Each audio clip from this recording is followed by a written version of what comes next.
ఓం శ్రీ గురుభ్యో నమః. ఓం హం హనుమతే నమః. తతో రావణ నీతాయ సితాయ శత్రుకర్షణ ఈయేష పదమన్వేష్టం చారణా చరితే పథి. తతో రావణ నీతాయ సీతాయ శత్రుకర్షణ ఈయేష పదమన్వేష్టం చరణా చరితే పథి. సుందరకాండలో పద్యములు పూర్తి అర్థముతో అంటే సంక్షిప్త అర్థముతో ఈ వీడియోలు వరుసగా చేయబడతాయి. అర్థములు ఎందుకు అంటే అర్థము తెలిసి పారాయణం చేస్తే మనకు మనసు రంజిల్లుతుంది. అంటే మన మనోఫలకంపై ఆ చిత్రం అంటే సీన్ ప్రత్యక్షమవుతుంది. మనం పారాయణం చేసేటప్పుడు అది మనకు కళ్ళకు కట్టినట్లుగా కనిపిస్తూ ఉంటుంది. దానివల్ల భక్తి అధికంగా కుదిరి మానసిక ప్రశాంతత కుదిరి త్రికరణ శుద్ధిగా సుందరకాండ పారాయణం చేయవచ్చు. అందుకనే మా ఈ ప్రయత్నము అన్ని పద్యాలకు రోజుకు 5 లేదా 10 పద్యాలకు అర్థాలను వీడియోల రూపంలో సమర్పించడం జరుగుతుంది. ప్రతి శ్లోకానికి సంక్షిప్తంగా అర్థం చెప్పబడుతుంది. కావున ప్రతి ఒక్కరూ మా ఛానల్ను సబ్స్క్రైబ్ చేసుకుని ప్రతినిత్యం వచ్చేటటువంటి శ్లోకాల యొక్క అర్థాన్ని తెలుసుకుని శ్రద్ధగా పారాయణం చేసి సుందరకాండ పారాయణ ఫలితాన్ని పూర్తిగా పొందగలరు. ఇప్పుడు మొదటి పద్యము. తతో రావణ నీతాయ సితాయ శత్రుకర్షణ ఈయేష పదమన్వేష్టం చారణా చరితే పథి. జాంబవంతుడు హనుమంతునికి తన యొక్క సామర్థ్యాలను తెలియపరిచి ప్రోత్సహించిన తర్వాత హనుమంతుడు మహేంద్ర పర్వతంపైకి వెళ్ళి శత్రు భయంకరమైన హనుమంతుడు సీతాదేవిని అపహరించిన రావణాసురుడు ఆమెను ఎక్కడ దాచి ఉంచాడో వెతికి తెలుసుకొనుటకై చారణులు మున్నగు దేవగణములు సంచరించేటటువంటి ఆకాశ మార్గంలో ప్రయాణం చేయటానికి లంకను చేరాలి అని నిశ్చయించుకున్నాడు. రెండవ శ్లోకం. దుష్కరం నిష్ప్రతిద్వంద్వం చికీర్షన్ కర్మవానర సముద్రగ్ర శిరోగ్రీవో గవాంపతిరి వాబభౌ. అతి కష్టమైన పనిని ఇతరులకి ఎవరికీ సాధ్యము కానటువంటి విధంగా చేయాలని సంకల్పించుకుని సముద్రాన్ని దాటటానికి నిశ్చయించుకున్న హనుమంతుడు తన పరాక్రాతిశయంతో శిరస్సును మెడపైకి ఎత్తి ఉన్నతమైన శిరస్సు మెడను గల వృషభరాజము వలె ప్రకాశించను. అంటే ఒక ఎత్తైన గుట్ట మీదకి 2 కాళ్ళు పెట్టి ఒక ఎద్దు బాగా బలిష్టంగా ఉన్న ఎద్దు మోర ఎగబెట్టి నిలబడితే ఎట్లా ఉంటుందో హనుమంతుడు ఆ విధంగా ఉన్నాడు. అధ వైడూర్యవర్ణేషు శాద్వలేషు మహాబలః ధీర సలిలకల్పేషు విచచార యథాసుఖం.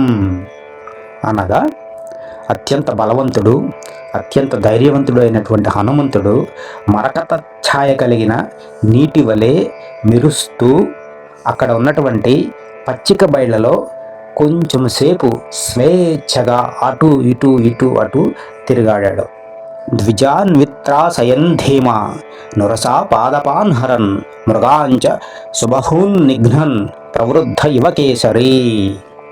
అనగా అత్యంత ధీశాలి అయిన హనుమంతుడు అక్కడ ఉన్నటువంటి పక్షులను భయపెడుతూ తన రొమ్ముతో చెట్లను కూలుస్తూ పెద్ద పెద్ద మృగాలను సంహరిస్తూ చెలరేగిపోయిన సింహం వలె అటు ఇటు తిరుగుతూ ఉన్నాడు. నీలలోహిత మాంజిష్ట పత్రవర్ణై సితాసితై స్వభావ విహితై చిత్రై ధాతుభి సమలంకృతం. ఇది 5వ శ్లోకం. కామరూపిభిరావిష్టం అభీక్షణం సపరిచ్ఛేదై యక్ష కిన్నెర గంధర్వైర్దేవకల్పైశ్చ పన్నగై. ఇది 6వ శ్లోకం. స తస్య గిరివర్యస్య తలే నాగవరాయతే తిష్టన్ కపివరస్తత్ర హద్రే నాగయై వాబభౌ. ఈ 3 పద్యాలు కూడా మహేంద్రగిరి యొక్క అందాన్ని వివరిస్తూ ఉన్నాయి. ఎట్లాగంటే నలుపు ఎరుపు పసుపు ఆకుపచ్చ ఇలాంటి రకరకాల రంగులతో నిండి ఉంది మహేంద్రగిరి. దీంట్లోనే చిత్ర విచిత్రమైనటువంటివి స్వభావ సిద్ధములైనటువంటివి మణి శిలా ధాతువులతో నిండిపోయి ఉంది ఆ మహేంద్రగిరి.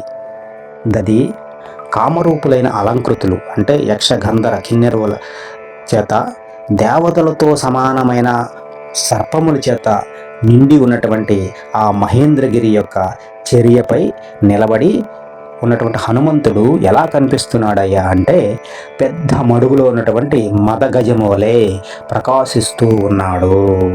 ఇవి ఈ 7 పద్యాలు, వీటి యొక్క అర్థాలు.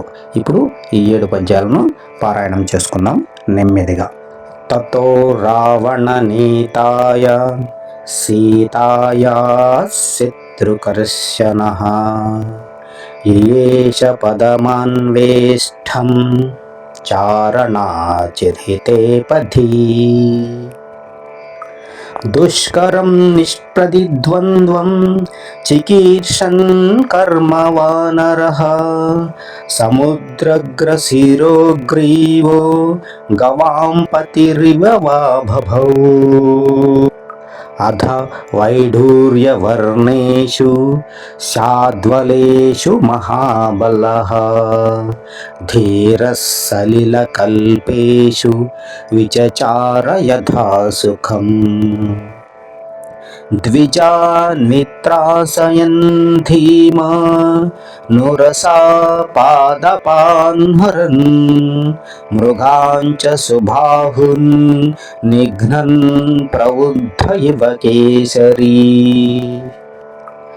నీలలోహిత మాంజిష్ఠ పత్రవర్ణైసితాసితైః స్వభావ విహితై చిత్రైర్ధాతుభిః సమలంకృతం కామరూపిభిరావిష్టం అభీక్షణం సపరిచ్ఛిద్దై యక్ష కిన్నర గంధర్వై దేవకల్పైశ్చ పన్నగైః సతస్య గిరివర్యస్య తలే నాగవరాయతే తిష్టన్ కపివరస్తత్ర హ్రదే నాగ ఇవా భభౌ. ఇవి ఈ వీడియోలో చెప్పుకున్న 7 శ్లోకాలు, దానికి సంబంధించిన అర్థాలు. ఈ వీడియోపై మీ అభిప్రాయాలను కామెంట్ల రూపంలో తప్పకుండా తెలియజేయగలరు. ఓం హం హనుమతే నమః. ఓం శ్రీ గురుభ్యో నమః.